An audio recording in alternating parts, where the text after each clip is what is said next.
दोस्तों मैं सत्यम मिश्रा आप सभी का अपने YouTube चैनल टीसी लर्नर्स में हार्दिक स्वागत और अभिनंदन करता हूं। दोस्तों आज केवीएस पीआरटी का Hindi practice set number second लेके आया हूं दोस्तों, जो कि आपके एग्जाम के दृष्टि से महत्वपूर्ण है। ठीक है दोस्तों, चलिए स्टार्ट करते हैं आज की क्लास का पहला क्वेश्चन। दोस्तों यहाँ पे आपके सामने पहला क्वेश्चन आ चुका है। देखिए क्या पूछा है। पहला क्वेश्चन कह रहा है कि भाषा केवल अभिव्यक्ति का माध्यम ही नहीं बल्कि स्वयं से का माध्यम भी है, लिखने, बातचीत, पढ़ने या सुनने। तो भाषा केवल अभिव्यक्ति का माध्यम ही नहीं कि किसके द्वारा हम अपने आप को अभिव्यक्त कर सकें, ठीक है, या प्रेजेंट कर सकें, बल्कि स्वयं से बातचीत का भी माध्यम है। ठीक है, तो इस क्वेश्चन का राइट जवाब क्या है? ऑप्शन नंबर सेकंड इसका राइट जवाब। दोस्तों कभी कभी क्या होता है, स्वयं से बातचीत करने का मतलब ये होता है कि कभी कभी अपने कार्य को दिशा देने के लिए ही आदमी स्वयं से ही बातचीत करता है। ठीक है, चलिए आगे चलते हैं क्वेश्चन नंबर नेक्स्ट पे। क्वेश्चन नंबर नेक्स्ट देखिएगा, कराए कि ग्रामीण, सामाजिक, युवा आदि शब्द कैसे शब्द हैं? संज्ञा है, विशेषण है, सर्वनाम है या क्रिया है? दोस्तों आपको बताना चाहूँगा कि ग्रामीण, सामाजिक, युवा सभी क्या हैं? विशेषण हैं। विशेषण शब्द क्या होता है दोस्तों?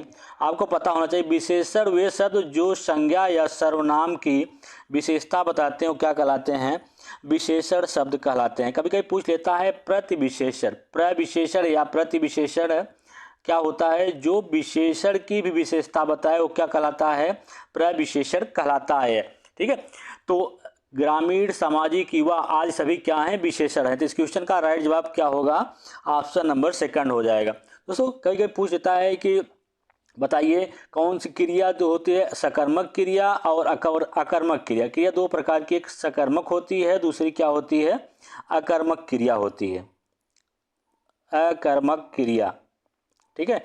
सकर्मक क्रिया जैसे राम आम खाता है, ठीक है, तो यहाँ पे राम आम खाता है, राम आम खाता है, तो यहाँ पे क्या होगा? सकर्मक क्रिया होगी। ठीक है, जैसे मोहन रोता है, सुवन सोता है, ठीक है, तो सभी क्या होंगी? अकर्मक क्रिया होगी, जिसमें कर्म का बिल्कुल भी प्रभाव न हो। ठीक है, वो क्या कहलाती हैं? आपके अकर्मक क्रिया कहलाती हैं। जैसे राम रोता है या राम हंसता है, ये सभी क्या होते हैं? आपके अकर्मक क्रिया होती हैं। ठीक है, तो इस क्वेश्चन का जो राइट जवाब होगा ऑप्शन नंबर सेकंड इसका राइट जवाब होगा। चलिए दोस्तों आगे चलते हैं क्वेश्चन नंबर नेक्स्ट पे। क्वेश्चन नंबर नेक्स्ट है, कह रहा है कि वे बड़ी सुंदर मूर्तियां बनाते थे। वाक्य में प्रविशेषण पूछ रहा है। ठीक है, क्या पूछ रहा है? प्रविशेषण पूछ रहा है।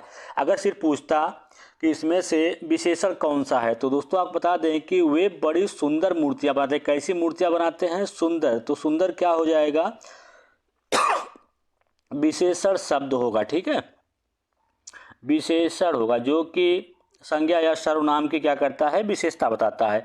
और मूर्तियां तो बनाता है, सुंदर तो है, लेकिन कैसी हैं? बड़ी सुंदर हैं। तो यहाँ पे दोस्तों जो बड़ी है ये क्या है? आपका प्रविशेषण है। ठीक है, तो इस क्वेश्चन का जो राइट जवाब होगा वो ऑप्शन नंबर थर्ड जो होगा ये राइट होगा। ठीक है, चलिए आगे चलते हैं क्वेश्चन नंबर नेक्स्ट पे। दोस्तों क्वेश्चन नंबर नेक्स्ट देखिएगा, कह रहा है कि निम्नलिखित में महाप्राण ध्वनि नहीं है। कह रहा है कि नहीं है, कौन सी महाप्राण ध्वनि इसमें से कौन सी नहीं है? दोस्तों आपको पता होना चाहिए किसी भी वर्ग का, जैसे आपका क वर्ग है या ख वर्ग है, ठीक है, तो उसमें से कौन सा वर्ड जो होता है वो आपका महाप्राण होता है।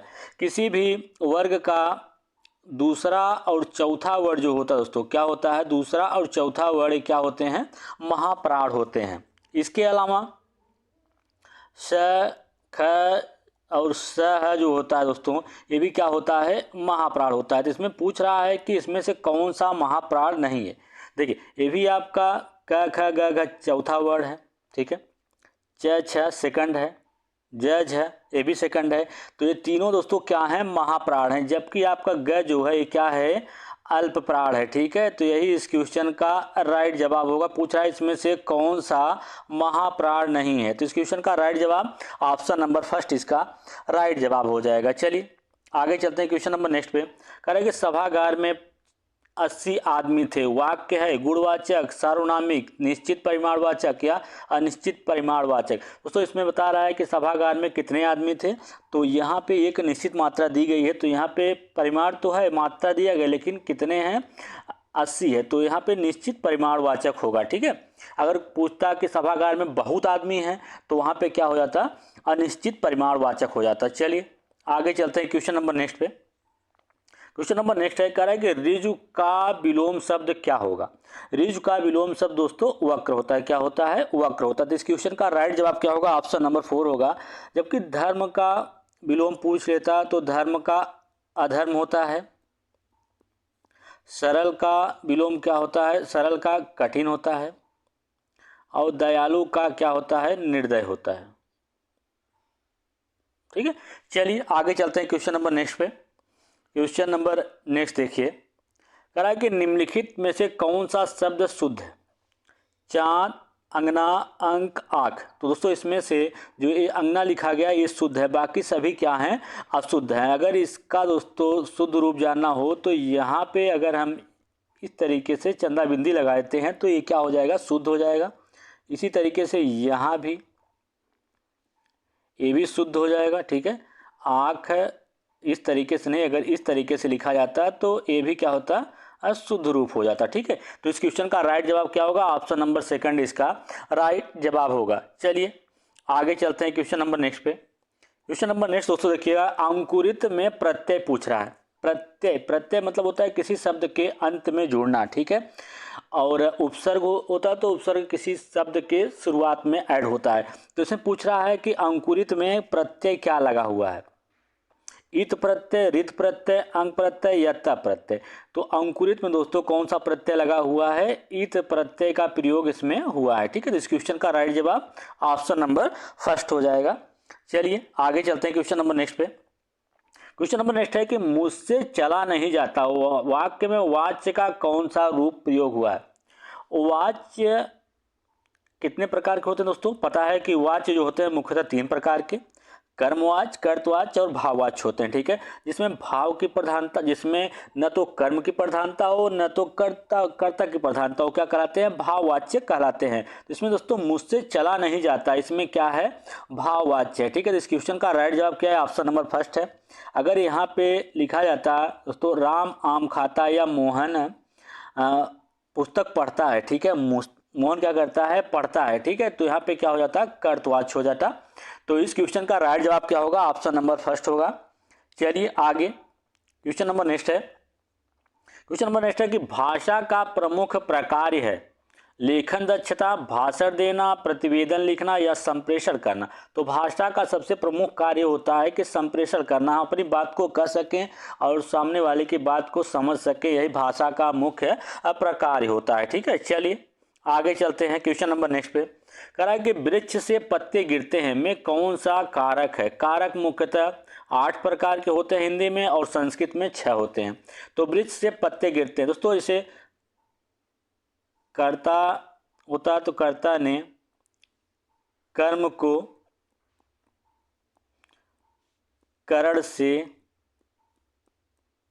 ठीक है, संप्रदान के लिए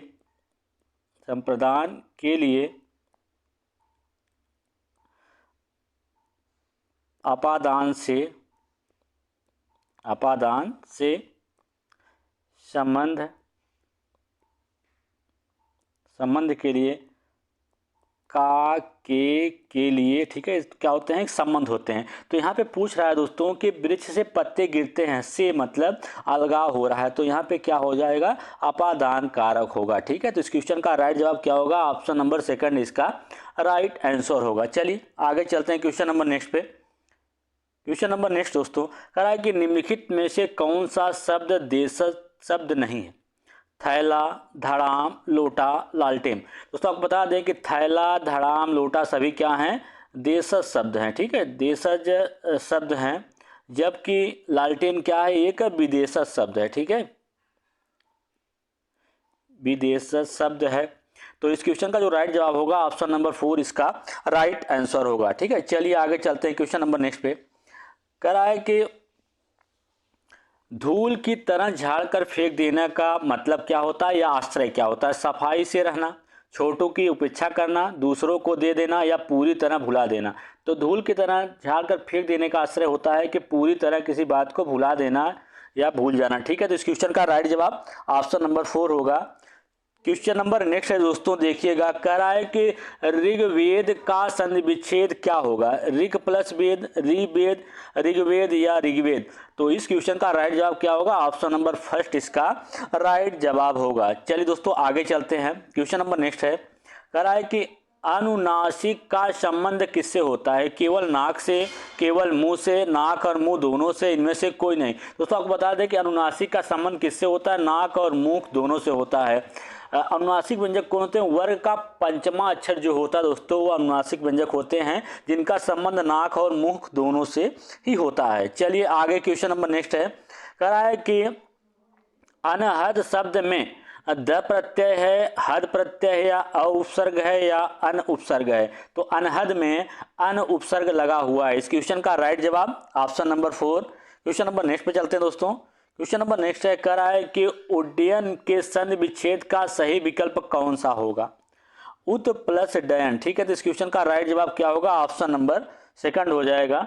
चलिए दोस्तों आगे चलते हैं क्वेश्चन नंबर नेक्स्ट पे। क्वेश्चन नंबर नेक्स्ट है, कह रहा है कि वृद्धि संधि का उदाहरण। दोस्तों मैंने आपको बताया कि अगर किसी भी, जैसे यहाँ पे मतैक के लिखा गया, ठीक है, अगर आपको कहीं पे दो मात्रा ऐसे दिख जाए, ठीक है, तो वहाँ आप समझिएगा कहाँ वहाँ पे क्या लगा हुआ है? वृद्धि संधि। और आधा त के साथ अगर यह लगा हुआ है तो वहाँ पे क्या होगा?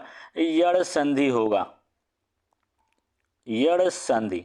ठीक है, तो इस क्वेश्चन का राइट जवाब क्या होगा? वृद्धि संधि किसमें है? मतैक जो लिखा गया दोस्तों इसमें वृद्धि संधि है। इसका संधि विच्छेद क्या होगा? मत प्लस ऐक, इसका संधि विच्छेद होगा। ठीक है दोस्तों, निष्कपट क्या है? निष्कपट दोस्तों एक प्रकार का विसर्ग संधि का एग्जाम्पल है। किसका एग्जाम्पल है? विसर्ग संधि का एग्जाम्पल है। कभी कभी पूछ लेता है कि निष्कपट में कौन सी संधि है, स्वर, व्यंजन या विसर्ग? तो यहाँ पे विसर्ग संधि लगा हुआ है। चलिए दोस्तों आगे चलते हैं क्वेश्चन नंबर नेक्स्ट पे। क्वेश्चन नंबर नेक्स्ट देखिएगा, कह रहा है कि 10 किलो गुड़ थोड़ा दूध कैसे विशेषण है? जो संज्ञा सर्वनाम की विशेषता बताए वही क्या कहलाते हैं? विशेषण कहलाते हैं। विशेषण मुख्यतः 4 प्रकार के होते हैं दोस्तों। इसमें पूछ रहा है कि 10 किलो गुड़ थोड़ा दूध कैसा विशेषण है? आवृत्ति सूचक, या क्रमवाचक, या समुदाय बोधक, या परिमाणवाचक? दोस्तों एक ऐसा विशेषण है, परिमाणवाचक विशेषण है। ठीक है, तो इस क्वेश्चन का राइट जवाब क्या होगा? ऑप्शन नंबर 4 इसका राइट जवाब होगा। देखिए दोस्तों यहाँ पे लिखा गया है 10 किलो गुड़, 10 किलो गुड़ है, परिमाणवाचक है, तो लेकिन निश्चित परिमाणवाचक है। कैसा है? निश्चित परिमाणवाचक है।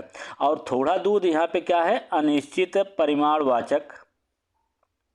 ठीक है, चलिए आगे चलते हैं क्वेश्चन नंबर नेक्स्ट पे। क्वेश्चन नंबर नेक्स्ट है दोस्तों, कह रहा है कि किस विकल्प में नित्य बहुवचनांत शब्द नहीं है? आशु, अक्षत, व्याख्याता या दर्शन? तो आपको बता दें दोस्तों कि इसमें से आशु, अक्षत, दर्शन सभी हमेशा बहुवचन में प्रयोग होते हैं, जबकि व्याख्याता जो है ये बहुवचन में प्रयोग नहीं होता। इसके अलावा जैसे यहाँ पे लिखा होता दोस्तों कि प्राण, ठीक है, प्राण, दर्शन, हस्ताक्षर,